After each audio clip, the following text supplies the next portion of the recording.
So how do you know if you should take more classes and take a gap year before applying to medical school?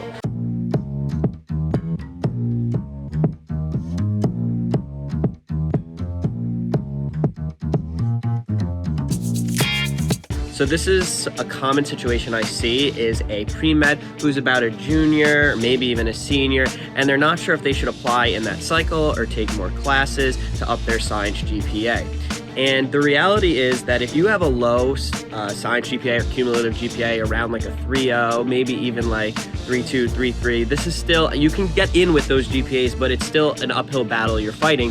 And you want to show admissions committees that you're going to be able to handle the hard science coursework that you're going to have to take as a first and second year medical student. And then third year and fourth year usually in the clinic. But regardless, their initial concern when they're screening is this student going to fail out? And you need to be able to prove that you can handle these science classes and excel in them.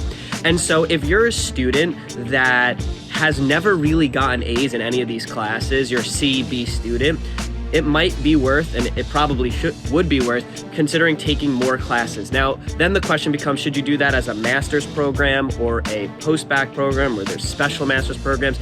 In general, if you can, it's actually easier and usually preferred just to take it as a post-bac undergraduate classes. So you're essentially taking the same classes that undergrad students would take, whether that's retaking orgo, chem, bio, or taking upper level classes, but that other undergrad students could take as well. So like microbiology, immunology, those are good classes to take, especially if you don't want to go back and retake the classes. If you've gotten like B's in orgo and gen chem, you don't necessarily need to retake, but you want to get A's in as many upper level science classes as possible that are similar to actually the classes you'll take in medical school, so that you can prove to admissions committees that you can do well in those classes.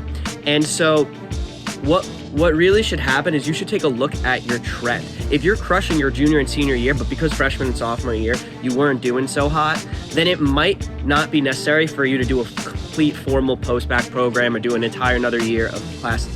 But if you've like had this steady like B, C average of a 3.0, never really getting A's, never really excelling, then you kind of have to make a change first in how you approach studying for classes, but secondly, to show that for a good 30 credit hours or so, could be more, could be a little less, it honestly will vary, but as much as you can, take as many science classes as you can and crush those classes, get A's in them, use the techniques I talk about on this channel.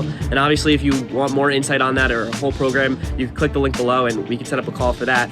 But use those techniques, do really well in those classes before then applying to medical school.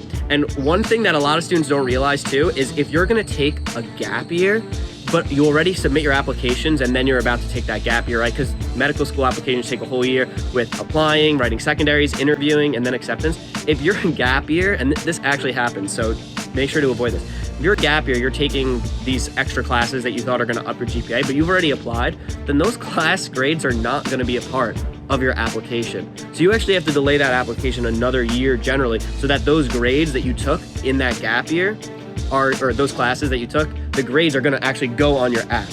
I hope that makes sense. It's a little bit confusing, but people don't realize how long the medical school application process really is. And so sometimes they end up having to be pushed back here. Now that's okay as well. And that's a whole topic for another video on why not to rush your application, and why it's not a big deal if you're 24 instead of 23 when you're applying, or 28 instead of 27. There's a lot of students that apply late and are completely fine and sometimes better off. So again, that's a topic for another time, but I just wanted to go over what the things you should be thinking about if you're a student that's never really excelled as a pre-med and you're worried that your GPA isn't strong enough. So hopefully you got a lot of value from this. If so, I would really, really appreciate it if you could like and subscribe, and I'll see you in the next video.